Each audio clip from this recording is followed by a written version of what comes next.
Hello and welcome back to Friday Night Bytes. It's me, Jordan Darling, and I'm here with not Scott. This is not Scott, but who he is Joe Malmberg. Joe, thanks for joining me. Oh, thanks so much. So much, Jordan. Joe Malmberg. Joe is the president of Top Dog PC, and he's been running an IT service provider for 20 years. I mean, you've been in the IT industry for longer than that, but you've been running your own operation for 20 years, right?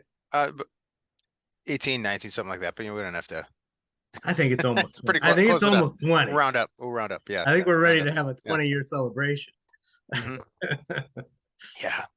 And so thanks for joining. Scott's not joining us this week. He's got other plans, but we got a guest host and he's a doozy. So sit back and relax and listen. We're gonna be talking about the evolution of InfoSec. So we're gonna talk a little bit about the history.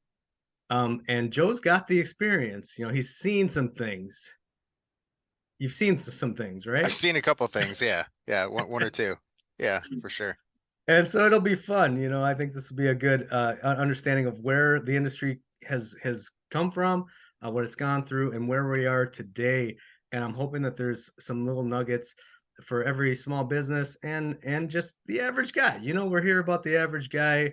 What does all this mean to him? You know, the average Joe. No pun intended. Yeah. But of course, we always start with food, and we got to talk about the Bytes with an I before the Bytes with the Y. And are you aware of this, Joe? I mean, I guess I know you are because I told you.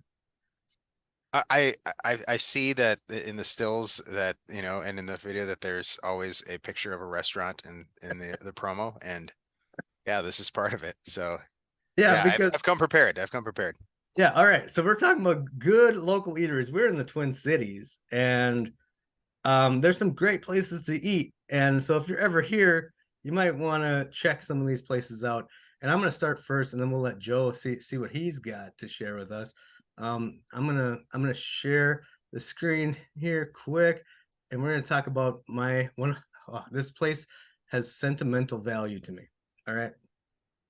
So this place is called Colossal Cafe, and my wife. This is one of the first places that when my wife and I were dating, she invited me to. This was her recommendation.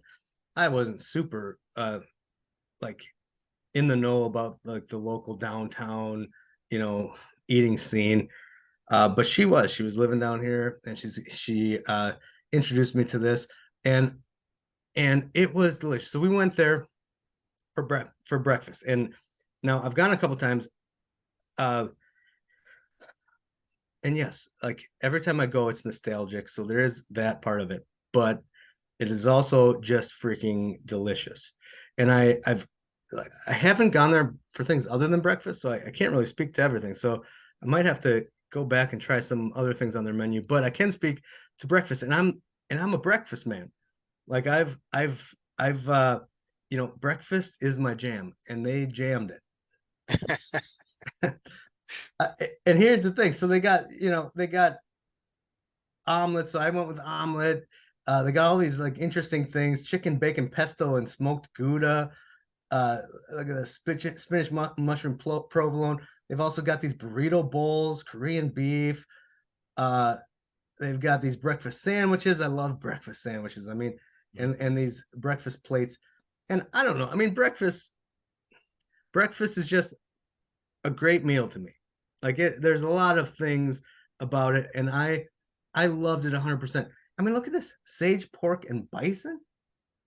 I mean, what's it? Scandinavian frittata This place is from scratch too. It's some from legit scratch. stuff. Yeah. Yeah, look at that. House smoked trout, green onion. Where are you gonna get that? So after she took you there, did you say, I'm not going to, I promise you that our next date will not be Applebee's again? I proposed to her right then and there. I said, "Thank you for this," and we got married the next day. And I said, "You take me here every day." And that, but here's the thing. I want to say that probably the most memorable thing. So I was looking at the locations, and we haven't been there in a little while, but the location that we first went to, it's not there actually. Like these are we went to the one in Minneapolis. This is Both are St. in St. Anthony Paul. Park Yeah. in St. Or Paul. So, yeah, yeah, you're right. Sorry. and I remember the place that we went. It was small. Like it was you had to get there early to get a seat. And if it was nice out, like they did have outside seating and so there's a little more room, but it was kind of like, oh hey, if we want to go Colossal, we better get there early so we can actually get something and get a seat. But but beyond that, I think the thing that stuck out to me, they had a garden like in the back and like kind of around the side. So like we're eating outside and like and there's this garden and like you could like see the cooks go out there and like pick these fresh herbs and it's like it just kind of felt like oh geez that really that's it like they're actually freshly picking these things from their backyard and making you a delicious breakfast. 10 out of 10. I would try again. And that's me. So what have you been to Colossal first of all? I I don't think I have.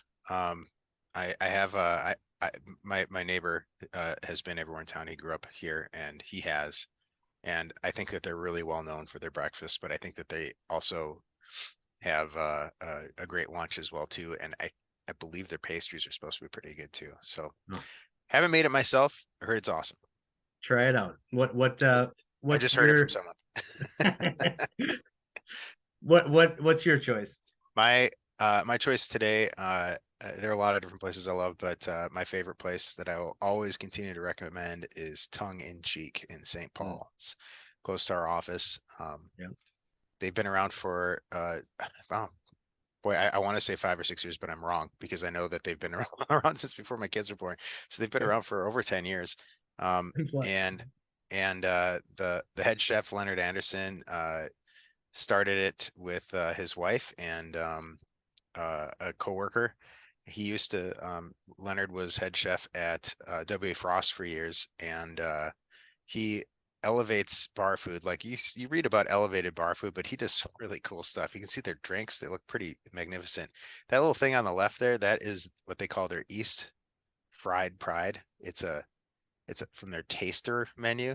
Ooh, They have their teasers. What do they call them? I think those are tasters. You can get a tasting menu of just like these single bite foods for $3 each. there They're he is. amazing. And they also have a teasers menu of cocktails too that you can get a flight of. They have some really creative ones. One of my favorites is called Mother of Dragons. It's a mango based drink with some jalapeno in it. So it's got the sweet and the heat. And I believe it's got some bourbon in it or something else too. But even just as a mixer on its own, it's phenomenal. Beautiful. Um, if you're if you are not the meat eater variety, they consistently make top 10 vegetarian/vegan restaurants in the metro. Leonard's constantly coming out with some really creative things. They have the Vegasm, that is a rotating dish every single menu. And it's always something really good. But if you look at their menu, they have anything with a V next to it can be made vegetarian or vegan. And they've got some really solid food. If you want to get just a burger, their burger is awesome. If you want to go, creative, get one of their, they have a 7 course meal, I believe, a 7 course menu. Also, if you scroll down, there's one more thing I was going to point out. Let's see here, a couple favorites. Like I said, the Mother of Dragons, which you're hovering over there, is awesome. And fries and fixins. Everyone I brought there and given those fries to has loved them, unless they don't like fried eggs. They actually put a fried egg on top of the fries. It's almost like a poutine. It's amazing. But yeah, and they keep the prices very, very reasonable. I mean, Yeah. it's a nice place. Great place for a date night, great place just for, pregame before a wild game or something like that too. And as you were talking about the patio at Colossal Cafe, it reminded me that they do the same thing. They have a patio that they're opening up probably soon since the weather's turning, and they grow things out there that they end up using in some of the things that they make. So you get some fresh stuff, and like Colossal, it's all from scratch stuff. You're not going to see a one of the the popular food service trucks pulling up there and dropping stuff off. They don't do Right. that. So great food. Yeah, this I remember this distinctly because the first time that we met, um because Joe and I are now in business together, and so the first time we met to kind of talk about things was at Tongue in Cheek, Oh yeah. and then one of our first events that we did, we catered it with Tongue in Cheek, Yeah. and it was and I just it stuck out to me, and it was delicious, man. No one goes away dissatisfied. Yeah. Yeah. There it is right there. The East Fried Pride that they could probably win. They were asked if there was any food that they make that they could win on one of those chef challenge shows. And his business partner, Ryan, said that's probably the one. It's just a pretty amazing tasting thing. If you like fat, salty, sweet I things. do like fat, Yeah. salty, and sweet. We're a fan of that for It's sure. just one bite. Fortunately, it's just one bite, but yeah, it's pretty awesome. All right, well, cool. Well, thanks Mhm. for sharing that. Um, which brings us to the meat of our show, the topic discussion. And I want to talk just the evolution of infosec. And I think that you have a lot to offer here. And and so I'm curious. I'm going to kind of treat this like a little interview too. Like I just want to ask you some questions about your experience and your history.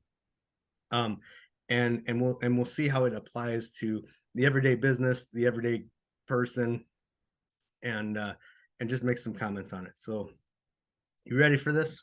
I think so. All I'll do right. my best. So,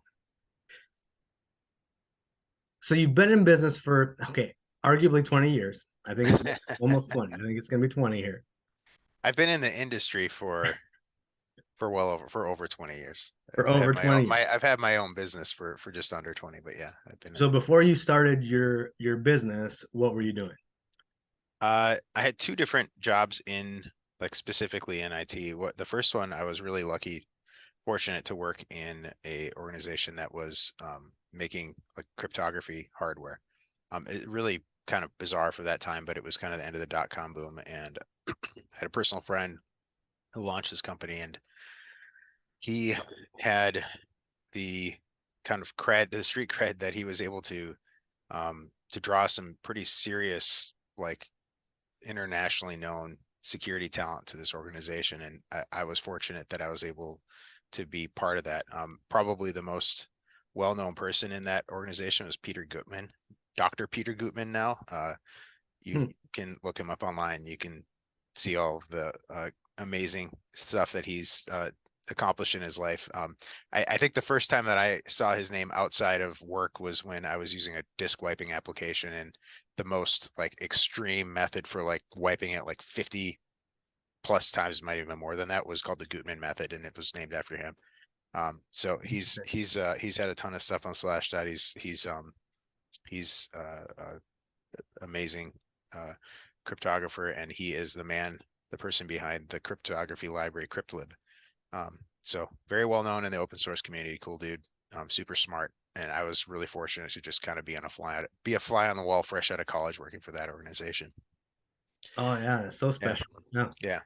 And then you Oh, went go on ahead. to what? After that, the company did not survive. The dot-com bubble. We showed up at the wrong time, with a product that was probably ahead of its time, and it didn't survive. So I ended up coming.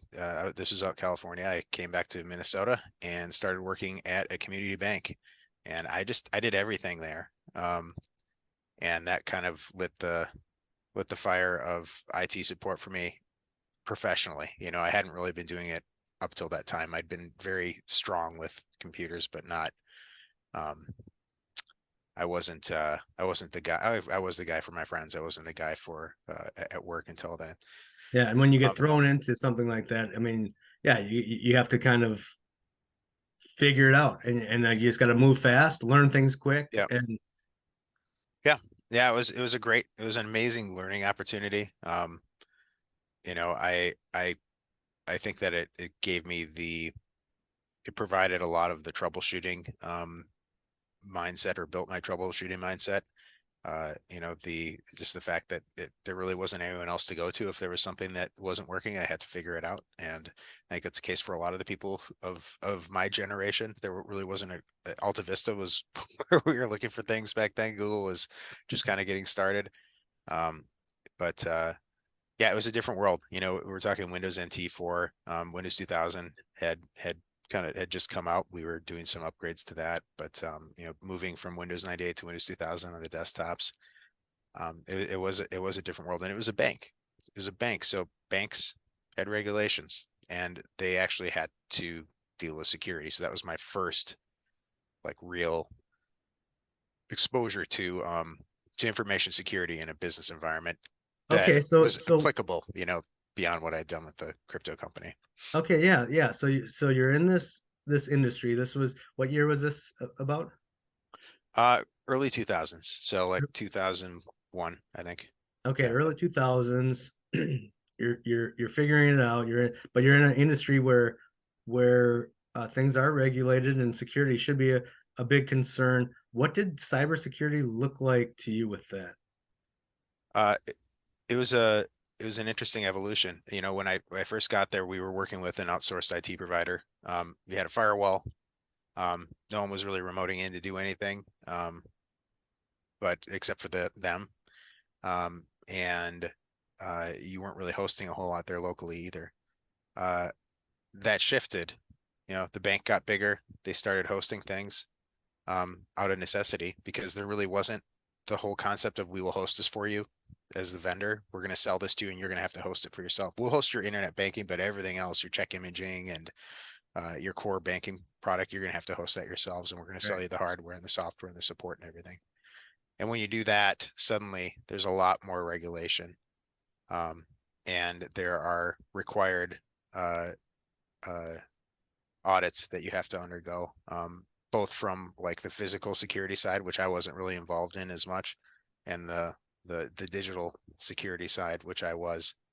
And It really opened my eyes to that entire process of auditing a network, auditing vulnerabilities, and remediating them. It was boring, somewhat boring, but it was also really eye-opening too, because um, we couldn't stay in business if we didn't do the things that we were supposed to do. And it also gave me this lesson that, I think it still happens today, is that, this is just a process. Like, you got to show that you're improving all the time. You got to show that you're doing something. So when an auditor finds something, you either have to say, yeah, I'm going to fix this, or I choose not to fix this, and here's why. So that was interesting to me too. Do you think that when you think back now, Mhm. not to kind of, we'll talk about where we're at now a little bit later, but when you think back to that moment now, um, how do you think that the auditors and that whole like the regulation process for them, how mature was that? Do you think that they just kind of making stuff up as they go too, or did they have a good pulse on what the actual threats were at that time? Yeah, I think they had some guidelines they had to adhere to. Is the GLBA for us, and that the Gramm-Leach-Bliley Act. Um, and that was a relatively new piece of legislation at the time. But it required that we had to do certain things, and there wasn't necessarily a way that they had to do them, but they had to show that they didn't. So, like, for example, a vulnerability assessment. Um, so we engaged with third-party providers, and there really weren't that many that were doing that at the time. And so we engaged with them, and one thing that I noticed was that the organization that we engaged with was not used to having somebody technical on the other end to kind of check their work and say, hey, what does this mean? Hmm. And that was interesting. We definitely like had some things that they're like, well, there's they had things that they said this is a problem, and I was able to push back and say, well, here's why it's not a problem, and they say, yep, you're right. um, and they had some things like, this is a problem, and I'm like, oh wow, yeah, you're right, that is a problem. I had no idea. I didn't know anything about that. um, but yeah, I don't know, it was somewhat, I would say that if I look at that today, where banking was in 2001, is where a lot of small businesses are today. Like, they were pretty darn mature, 20 years ago compared to, where small businesses are finally trying to catch up today. Sure, yeah. What do you remember what the first security incident that you had to deal with was? I think so. I think the first one I had to deal with, we had a piece of software installed for a vendor for check imaging, and they had issued guidance to me, and we didn't get a lot of guidance on this stuff, not like you do today. Just saying, hey, there are some SQL security patches. If you deploy these, it's going to break our software. Don't do it yet. So I didn't do it, and I never heard from them again. I never heard like, go ahead and deploy these. Well, I didn't deploy them, and lo and behold, this vulnerability got exploited. Um, Fortunately for us, the exploitation was that somebody started a Where site on there. There's like 4 new folders on there, and they uploaded a bunch of wares that you could download on our crappy T1 connection. It didn't last more than overnight when it had happened. But what I learned from that was that I didn't get to just clean that up and be like, all right, this is fixed. There was a whole chain of command. I let them know. They were like, what do we do? What are we supposed to do? What do we have to do? An incident report? And I realized at that point that there's like a huge fear of like people getting in to your infrastructure over the internet, just because it's so much less clear than somebody walking in the front door and robbing you, Mm-hmm. which is also something that they had to deal with there. The fear seemed much bigger, and the outcome was much scarier for them. The potential outcome was much scarier for them than when it also happened that when I was there, somebody literally walked in the front door with a gun and robbed the tellers. Um, that they could deal with. This they really couldn't deal with. So that was an interesting kind of eye-opening event. The fear of I can't conceptually grasp this, so it's really scary to me. Did you say that you were there when that happened? When you heard When someone the rob the bank? I was in a different building when that happened, but yeah, I was there. I Jeez. was I was working there. Yeah, it happened a couple times. My dad always said that my dad worked in banking. He always said that he doesn't know why someone would come in with a gun, because it's a lot easier for them to just commit check fraud, which is what they used to do. It's a lot harder to do now, but people would that was kind of the game back then. You could just write a bad check and float money between accounts or whatever. Yeah. Interesting. So Mhm. then, okay, so you're in this mature for its time, mature industry, dealing with infosec that is somewhat new, regulations kind of new, and you're still kind of learning everything as well. Um, what at what point did you feel like there was a shift in cybersecurity? Was there a point where you felt like, okay, the game's changed? Yeah, I was thinking about this. The when I started my company, I'd been working at this bank for a while, and I'd been urged to start my own company by a colleague I had been working with who was a consultant. And I thought, I've got all this amazing information security knowledge. I'd gone and gotten like my SANS, GAC, GSEC certification. Like I had a solid information security foundation at that point. And I felt like I could bring a lot of this knowledge to small businesses. It's gonna be really valuable to them. And when I went to small businesses with this, they did not care at all. They could not have cared less. They said, what is this going to cost me? And why would I do this? We're not a target. And I really didn't have a great argument, because we didn't see them being targeted for things. The risk was absolutely there. The risk was much, like their vulnerabilities were so much greater than they are today, but they just didn't care. They didn't know. Ignorance is bliss, and they were saving money. I think the time when that sea change that occurred, there was, we had viruses that, and people were like, I need to make sure I have good antivirus software so I don't get pop-ups on my computer. When that turned from that to, yeah, someone's encrypted all of the data on my computer and I've got to pay them thousands of dollars to get it back. That's when people started paying attention, when they started seeing their, Ransomware. yeah, ransomware, when they started seeing other, people that they actually knew getting hit with that. That's when they started to care and they wanted to make a difference. But, sadly, it wasn't it's kind of like living in a small town, and you're like, yeah, we don't lock our doors here, and first time your neighbor gets robbed, that's when you start locking your doors. And that's really I think, we kind of saw that domino effect there. Yeah. That's when it changed for me. That's when I saw like people really starting to care about these things that I've been fostering for years. Yeah. So then people started caring because of ransomware and things like that. They started hearing things in the news. Um, Kind of staying on this topic. So like what was the next change? Like what was the next thing that kind of shifted the game? Um, the ransomware is very low hanging fruit type thing, unless you're like a massive organization and they're like, yeah, we're gonna target them. Um, the next one is, and I think this is a really big one, and it's just important for anybody, is the phishing expeditions out there where, they're targeting people, maybe not specifically targeting a single person, but they're trying to get a password to your email so that they can read your email and see if there's a way that they can extort money from you, um, Mm-hmm. or extort money from your friends who you've been emailing. Um, And the I was trying to think like when did that actually become popular? Like, I mean, we knew it was happening. I mean, there was always that like, oh, the Nigerian prince is emailing you. Like, so it's like you kind of knew it way back it's a long time ago, but well, no one really understood the threat. Like, they didn't yeah, understand what was we happening.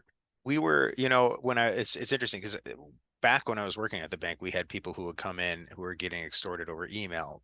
Um, but it was the Nigerian prince type thing, like, oh, or I've got money for you, it's coming and it has to be cleaned, pay me all this money. And you couldn't convince these people that that money wasn't coming. But the bigger threat, I think, is all right, you have a little bit more street smart than that, but you're just doing your job trying to be helpful and you get hit with something that Mhm. that looks super convincing. And maybe it is because you're the person you're doing business with, their account got hit. I started seeing that type of thing. The first one that I think I personally had to deal with was it was probably about 10 years ago. Um, and it was, somebody got in the middle of an ACH transaction because they had gotten into someone's account, um, a vendor's account. And one of our customers was working with a vendor, and someone got in the middle of their account and they said, "Hey, here's our new ACH to send payment for this piece of equipment to."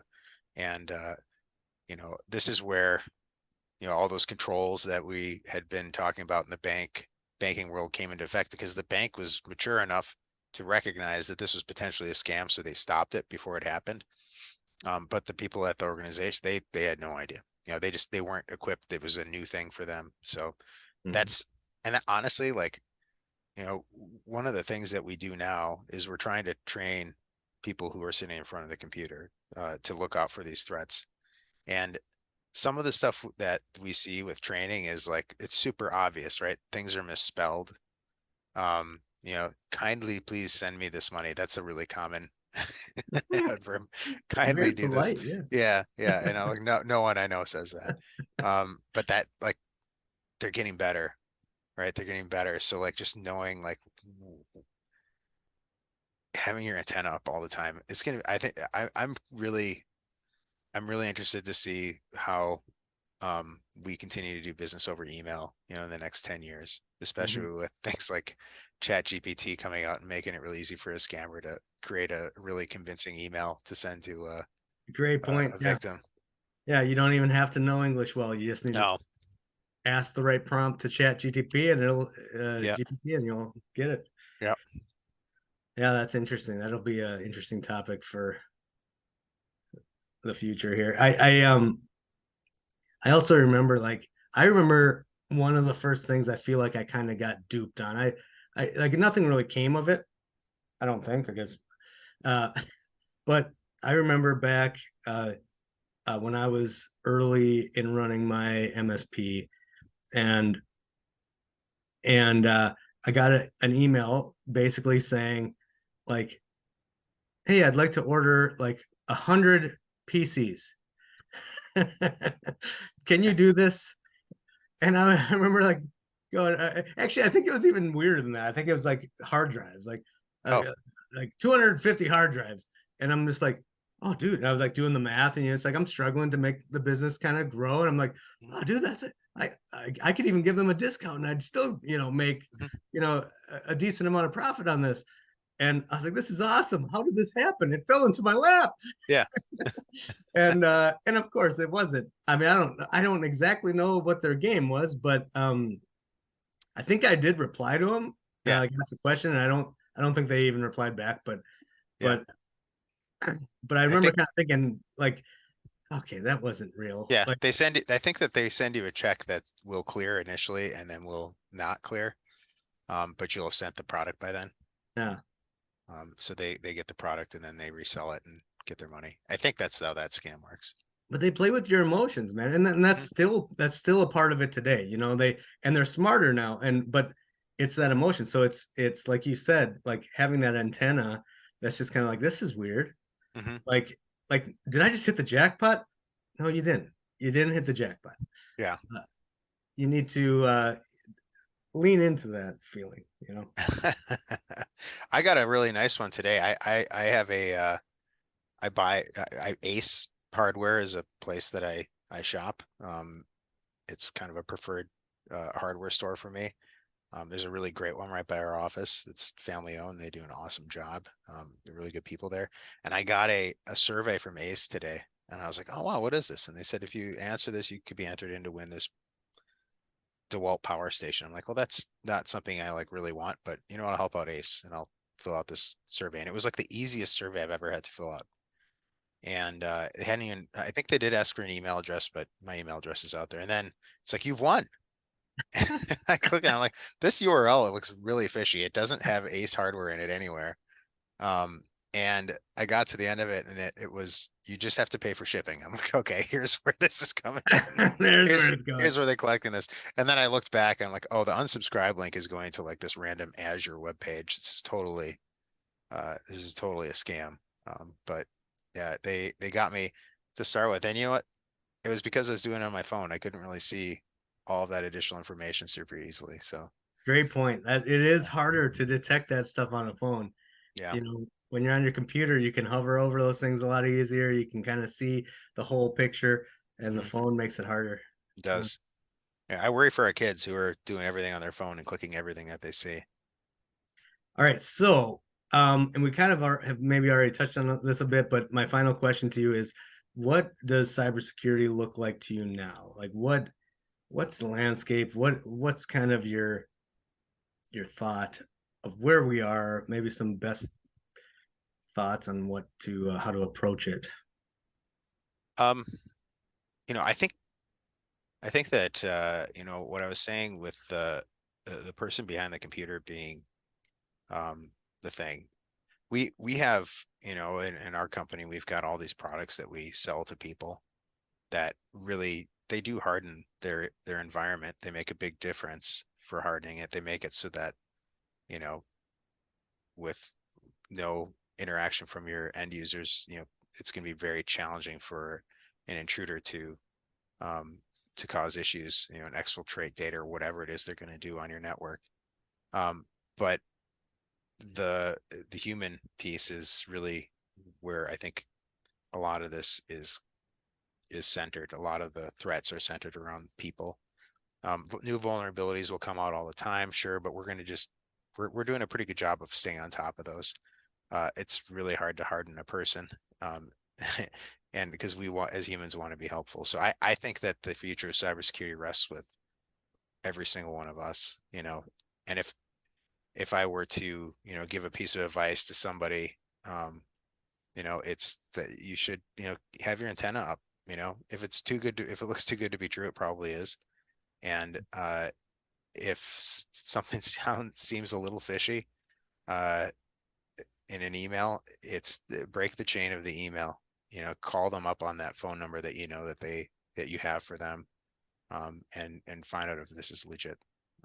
Those are my thoughts on it. It seems like that's where the criminals are headed. They know that that's the softest part of our infrastructure. Right. Mm. I mean, it's right. It was true all the way back to the Nigerian prince scam, right? Hmm. Appealing to our emotions. Yeah, for sure.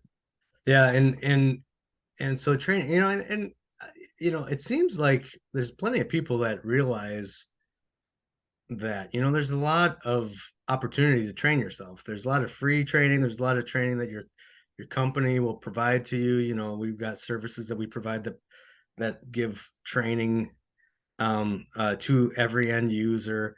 Mhm. Um, and and I don't know. It's like sometimes I think about that, and I think, at what point are we bombarding them with so much that now it's white noise It's all too? just noise. Yeah. It's there. I've seen uh, reports, studies that say that end user security training is helpful. I've read reports where it said it's not.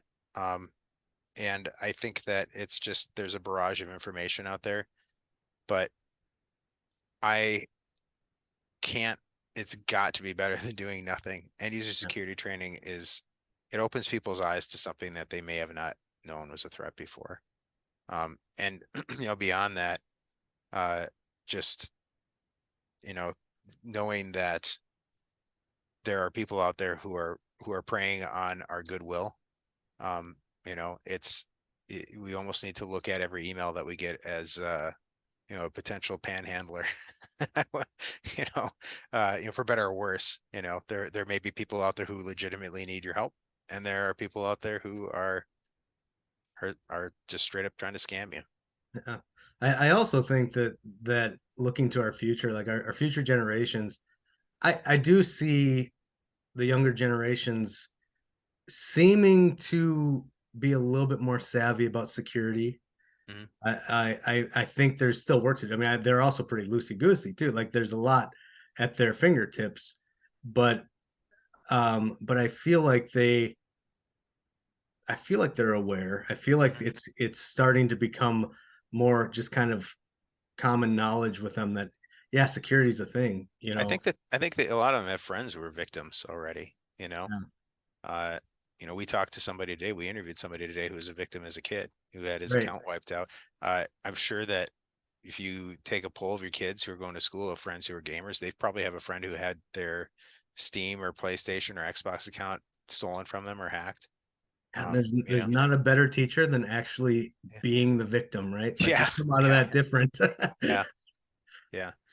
I mean, I can't imagine as a kid playing Nintendo, without this online world, but like knowing that my Zelda game was gone, Mhm. that I'd put however many hours into, that would have really kind of put me on a path of vengeance and understanding. All right, final Yeah, question, and we'll wrap up. This is more for fun. I just wanted to, since we're talking kind of the evolution of InfoSec, um, when your grandma asked you what antivirus she should use uh, 20 years ago, what would you say?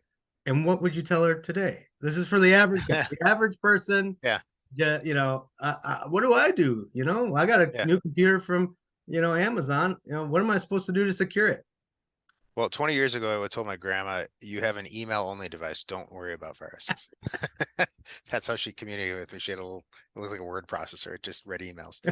No, but if she had a computer 20 years ago, I would have probably hooked her up with, one of the free antivirus applications out there. It would have probably been like AVG or something like that.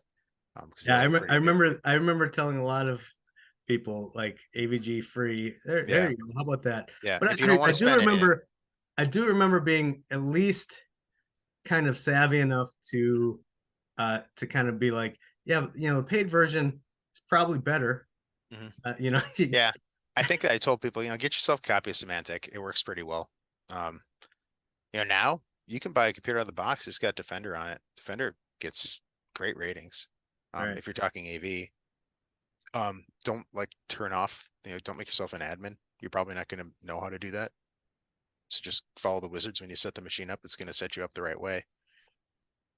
They've taken a lot of cues for better or worse, from Apple on that setup. You're not running as an administrator all the time. Hmm. Um, and just pay attention to the stuff that you didn't specifically ask for. You have your antenna up with every email that you're reading. There's nobody is watching you on your computer and making recordings, and you don't have to send them Bitcoin. That's not real. Mhm. People paying that. And maybe take a break from buying the next Internet of Things thing. Like, Yeah. until you kind of understand what is happening, maybe just don't buy everything that Yeah. connects to the internet. Yeah. Yeah. That's going to be an interesting thing, I think, in the future. We'll probably see where people have a separate network for their Internet of Things, which is the right thing to do. Right. Or they just don't have them at all. My friend who started that company that I worked at, he refuses to have any Internet of Things devices on his network at all. He is a security nut, and he's a security nut for a reason, because he has a history in that world. He refuses to do it. That's, I mean, there's a lot of reason to think that way, I think, Yeah. But anyways, that's thanks. That wraps it up. I guess my questions. Any final thoughts from you? There's no silver bullet. Well, there actually is a silver bullet, but it's made of silver, and it doesn't necessarily take care of everything. There's It's no called such thing as Coors something that Light. takes. Yeah, Yeah, yeah. yeah, exactly. It doesn't take care of everything. So, so, but yeah, if I were pouring resources into anything right now, it would be myself. It would be, the person behind the computer, just, making sure that they understand the things that are going on and the things that they can do to protect themselves. And there are a lot of great resources out there, but it all starts with you. And most of these threats are coming over email now. You Mhm. I think the big scary messages that we get are patch your computer right now because blah blah. Like, those threats don't come around very often. The threats that are here have been here for the last 20 plus years, are the ones that are coming in over email trying to get you to do something. Yep. Well, great stuff, man. And thanks for sharing your time with me. Yep. Thanks for having me. All right. Well, hey, that's our show for today. Tune in next time for Friday Night Bites. See ya. See ya.